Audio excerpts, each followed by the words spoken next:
What's going on, everybody? Rob here. Today we're talking burn barrels. Alright, I got a burn barrel right here. This one contained vanilla. Picked this one up for 15 bucks. It has a lid on it. That's to stop the rain from getting in it. See? And it was pre-drilled at the bottom. I don't think the holes are big enough, but it was pre-drilled at the bottom. So know this burn barrel is gonna kill the grass. That's a thing. But the thing is, it's you gotta kind of leave it where it's gonna be. And my thing is I'm actually gonna cut in here enough squares so I could put a shovel in there.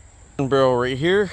I'm gonna put on the floor patio blocks and then the cinder blocks to hold it off the ground so it could get. Burn barrels do need a lot of air, so because all this is cut down already, right? I got grass growing in right here. You see the line where I started? But the line don't end here, right? This is all dead. All the way to back over there I lined up already. This is all ready to go to the burn barrel, or if you have a truck or rent a truck, you could find sites that you could load this up and drop that off, right? People say, well, why don't you use it for your wood burning stove? I got tons of wood on the property for the wood burning stove. Here was even further than out to there. I got grass growing in. It was about right here, and I cleared it all the way back there with the Craftsman pole saw, Craftsman lawnmower, and now a Vivor chainsaw. So it's all the way back there, so I gained that footage back. And you see how this was all the way out here? So I got all that down, all the way back to the almost to the ravine, right? And I started putting my grass clippings here. And there's a little bit of stuff coming through, but I'm gonna put clover in here.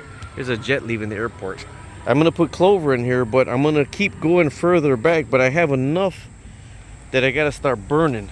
See all that? I gotta start burning that. And all I do in here, I don't burn garbage in here. I'm just burning. This burn barrel is like in the front, because on this property I need two of them. I'm not gonna keep moving them around. So I'm gonna put all those blocks to set it up around there and set that one. Now let's go take a look at the other burn barrel. This is the other burn barrel that I have been using. Now I got some 1/2-inch holes and 3/4 holes on this one right here. I drilled in myself. This was a brand new burn barrel. I paid $35 for this one, brand new. There's the lid right there. So you can see I've been using this one. So this is off the ground and I got the holes in it. Now when I burn it and the fire is done, I let it sit for 2 or 3 days before I dump it to make sure it's not going to catch anything. So this is just some dumped right here, but then I spread it out right here with a rake. Here's the thing, when you spread that out, even though it was all burned and there's nothing but ash, you still will have stuff growing right through it. Check this out right here. Those dumpings that I've been dumping right here, I got this growing right through here, and this is a tree that's trying to come up in the rest of the ash. So this right here is really going to be lined with something. I bought this property as is with no inspection, so little by little we're going around. This is about burn barrel. There's a 15-gallon burn barrel right here. Don't even waste your time with a 15-gallon burn barrel. 55-gallon burn barrel. This is really good. He's over there crying, but this all still has to be split. But when you start your burn barrel, make sure you get 2 or 3 good pieces of wood like this inside of it, right? Little twigs are gonna burn super fast, so that's what's gonna keep your wood burn barrel going. So if I got like 4 of those or 5 of those inside of that burn barrel and it don't rain, that thing will go for like 2 days, just burning and incinerating, and I could still stoke it back up. If it dies out, I can stoke it back up. So that's with all these little holes at the bottom. I want to even put a little square here at the bottom. It'll be easier to start your burn barrel. I don't put lighter fluid or kerosene or nothing like that. I put dried wood, kindling, and the little fire starters. That's what I start my burn barrel with. The front, and get the other one put together right now. And I'm planning on getting that chimney down today. So I don't know if I'm gonna start the burn barrels today, but man, I thought it was gonna be cooler out today. It's like 89 degrees right now. Let me start putting the other piece and the other burn barrel together. All right, close enough for government standards. I should have brought one more block left, right? So I could adjust that. So I'm not gonna do it now, but cut in a little piece right here. I mean, this should be bigger square on the side that you could start your fire with and access it. Mine's is probably gonna be over here, a nice little square right here. I want to be able to clean it out with a shovel. I don't want to have to carry this big thing or move this big thing.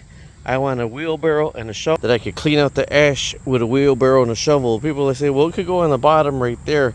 I prefer the solid metal to clean it out with, and it gets more air.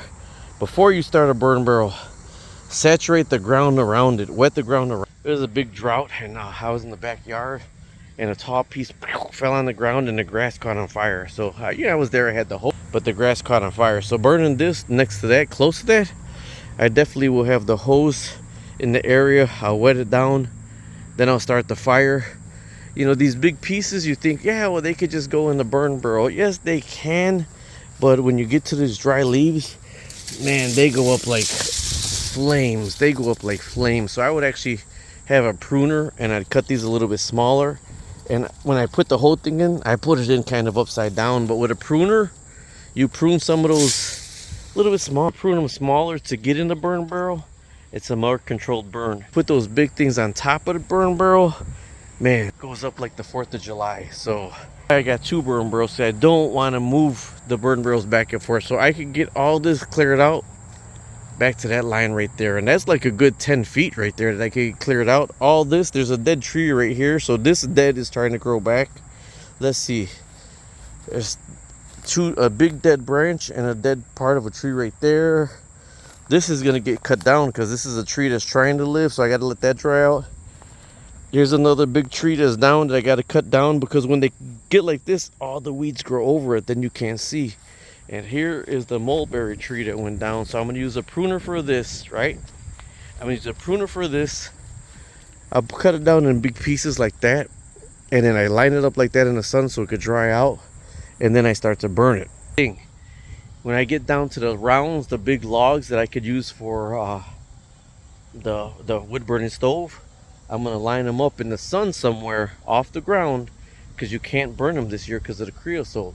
I don't prefer dried wood. I prefer seasoned wood. Dried wood is like 6 months and it dries out. It's been split and it's dried out. I prefer seasoned wood that's been through the 4 seasons. So when I get down to the rounds, I'm going to line up the rounds somewhere in the front. I'm not one to keep rolling everything back and forth to put it on the other wood pile. And I know this is going to be seasoned wood. It can't go till next. I'll probably start that up with a little pre-fire, and then I might mess with this chimney.